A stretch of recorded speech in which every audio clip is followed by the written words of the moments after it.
Hello, everyone. Thank you for joining me in this very first edition of Election Focus, a news and current affairs program that tries to get a little more insight into the 2012 national election.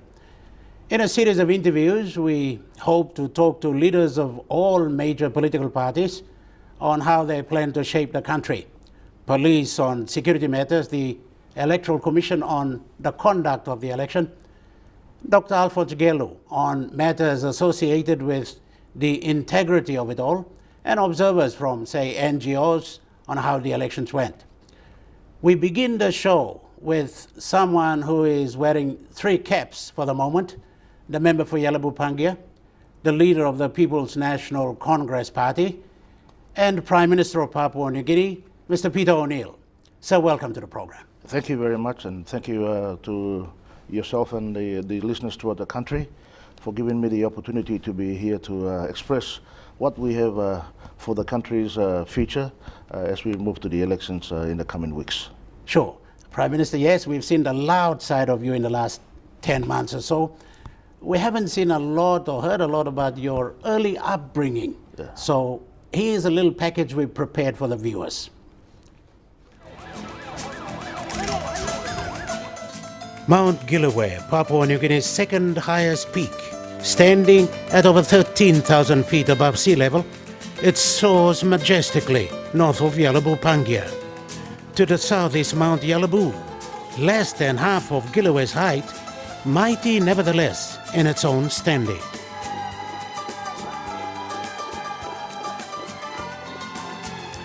Behind that is Pangia Station.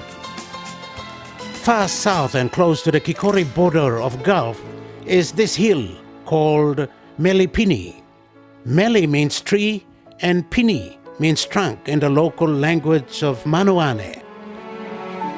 At a spot on that hill under 1 Melipini on the 13th of February 1965, a young lady gave birth to a boy. She named him Paire after a tribal leader in her village. And this man, a council president then, named the boy Peter to remember a patrol officer by the same name. And Leme of Manoane became Peter Paire's local father. Born of mixed percentage, Peter O'Neill is the biological son of Brian O'Neill, an Australian Cap of Irish origin based at Pangia Station in the 1960s. His mother was Awambo Yari, a local girl. Awambo gave birth to Peter Paire on this hill, or Melipini. He grew up another Manoane kid, playing and finding small crabs down a nearby river. His first school was Tunda Primary, within the Manoane area. After grade 2, the little Peter Paire was moved out of Manoane by his mother to her own Kauo village near Pangia Station, where Peter attended the Pangia Primary School.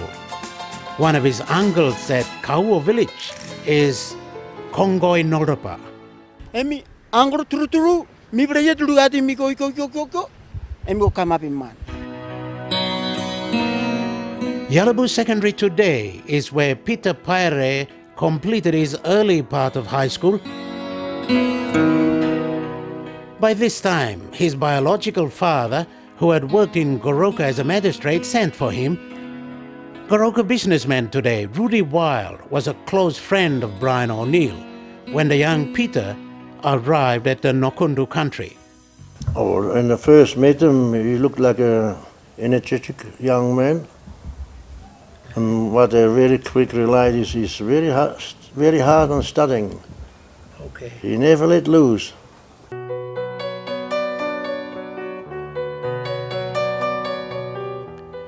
Peter then took on his father's surname, O'Neill.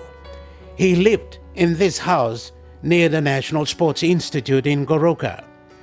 Peter O'Neill attended Goroka Demonstration High, a secondary today, where he completed grade 10 before going on to university. Brian O'Neill died in 1982. He was laid to rest here at the North Goroka Cemetery. Peter O'Neill continued his university education, something his father would have liked. I studied with my father in Goroka in doing grade 10. And then from Goroka High School, a few of us were selected to go directly to the university. When we arrived at university, I went and studied accountancy after the preliminary year and graduated in 1987 with an honors degree.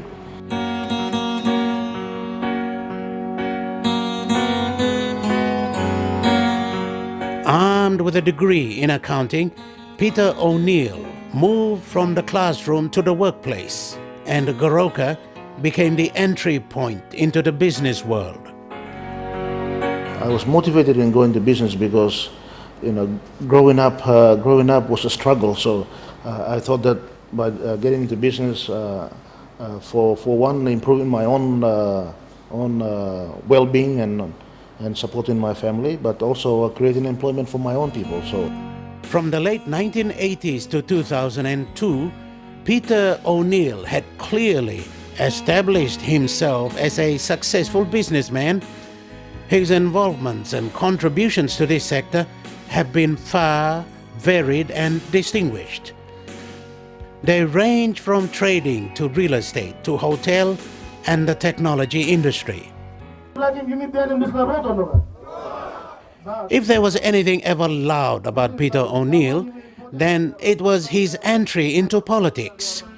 As he campaigned for the 2002 elections, many considered him an outside chance. They were, of course, wrong. Peter O'Neill excited and charmed voters. He even surprised them during campaigns with his ability to convey his policies in different local languages.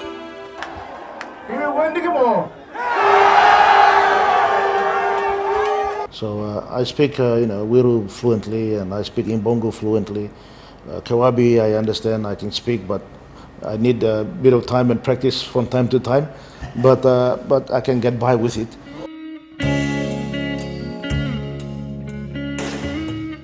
More importantly, though, was his conviction to bring about development and services to an obviously neglected Yalaboo Pangia electorate. The level of development at Yalaboo Pangia today symbolizes that. The district authority legislation, sponsored incidentally by Mr. O'Neill himself, speaks volumes at his electorate.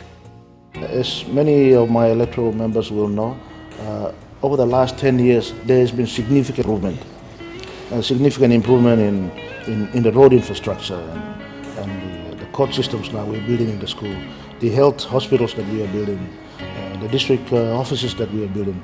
We're funding all these education services in most of the remote schools. We are giving them funding directly to build classrooms and teachers' houses. So those commitments still remain.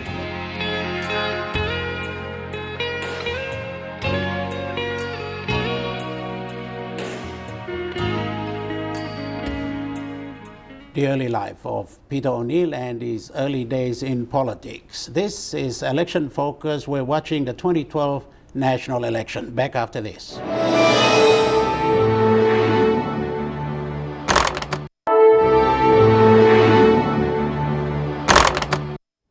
You're back to Election Focus. Our guest, and the very first one at that, is the Prime Minister and leader of the People's National Congress, Mr. Peter O'Neill. So we saw a segment of your early life, obviously a hard, difficult beginning. Later on, things weren't so bad. Did that sort of prepare you into elections and the kind of things you've done as Prime Minister?